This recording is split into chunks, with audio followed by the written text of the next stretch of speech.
Hello, wrenches, and welcome to the Wrench Turners Podcast Mechanic Minute Edition. Today, I'd like you to think about productivity and how it relates to you as a mechanic.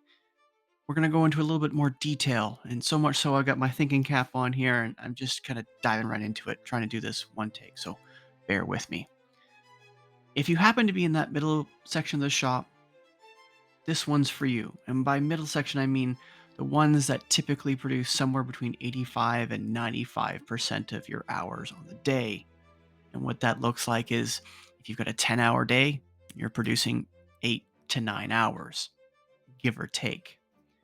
Now, service managers love to point out on a regular basis the areas where we are of deficit. So let's maybe be objective about the conversation. Okay.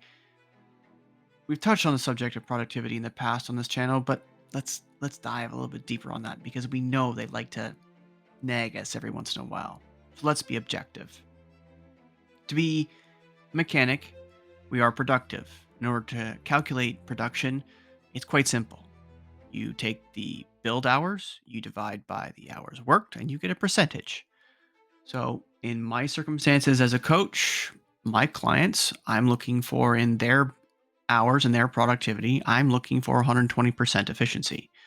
So, less than 120%, for the most part, I'm going to find deficiencies and missed opportunities. More than 120% efficient, I'm going to find failures or miscommunications or things of that nature.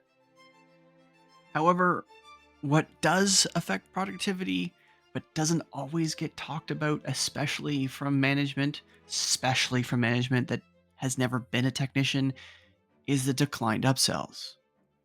Now, a couple of weeks back on SDL, we talked about, closing ratios. Well, this is an important thing for a mechanic as well, because if your work is not being sold, that's going to affect your productivity. So let's get this to a little bit more specific in how I'm going to help you today with your productivity. I want you to get out your journal. If you're not journaling or don't know what journaling is, you need to be watching Coach's Corner. But I want you to get out your journal and I want you to do this for me, okay?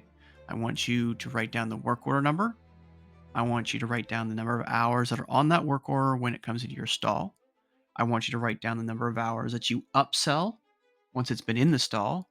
And I want you to write down the number of hours that's actually been sold on that work order and the advisor on that work order.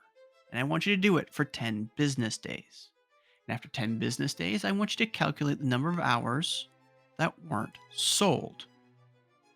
And I want you to divide it by the number of work orders that you worked on to see the hours per RO of declined hours.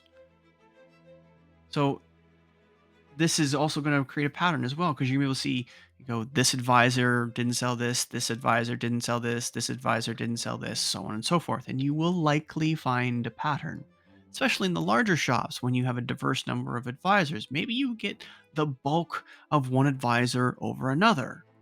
Don't know why that is. That's a question to have. However, if you do it for 10 business days, you're going to find that you can then take this to your service manager and go, hey, I know that, maybe there's some areas where I need some help, right? Maybe I'm not as productive as some of the other technicians. Maybe I need a little bit more training. I've only got my level 2 done. I should probably get my level 3 done, and I need to have that, bit of training.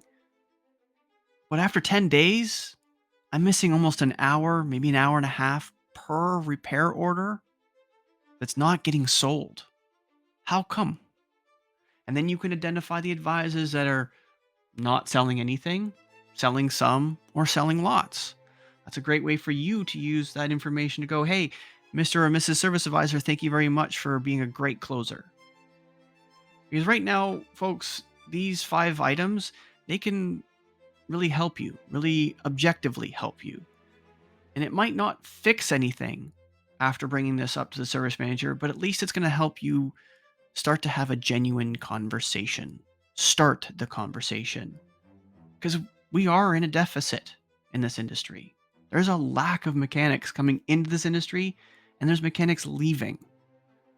But in order to have, or the best way to make sure that the bays beside you, to make sure your bay mates those bays are full and that your bay mates are hardworking, high producing, happy mechanics, the best way to do that is to have a service drive that is full of hardworking, high producing service advisors.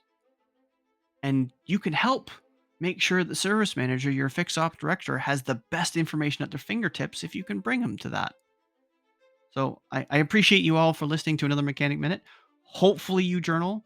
Hopefully you find some areas where you can be helpful and where you might be able to be helpful for yourself. Thank you very much for listening. And remember, negative pushes, positive pulls, and always clean your toys before you put them away.